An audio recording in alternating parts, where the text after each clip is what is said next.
ഇതൊക്കെ എന്ത്? എന്റെ ഫ്രണ്ടിന്റെ കല്യാണം വരെ അവൻ മുടക്കി. അപ്പൊ 5-ാം തീയതിയാണ് കല്യാണം. നിങ്ങൾ രണ്ടുപേരും വരണം. ഇതാരാ ഫ്രണ്ടാണോ? താനും വരണം. എടി, നിനക്ക് ഓരോ പേര് വിളിക്കാനല്ലേ, നീ പോയിക്കോ. ഇല്ല, ഞാൻ ഇവനെ വിളിച്ചിട്ടേ പോകുന്നുള്ളൂ. കല്യാണം ഇപ്പോഴോ? അതിനെന്താ?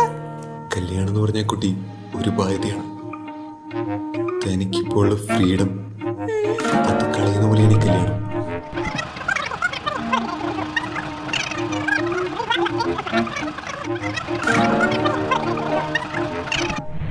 എനിക്കിനി കല്യാണം വേണ്ടേ, അമ്മേ.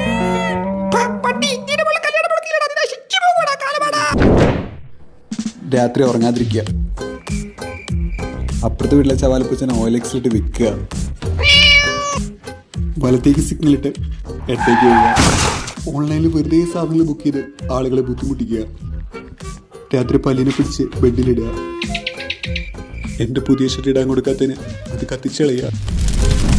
അങ്ങനെ എന്തൊക്കെയോ ഹോബീസാ. ഇനി അവനോടെന്തെങ്കിലും പറഞ്ഞാലോ?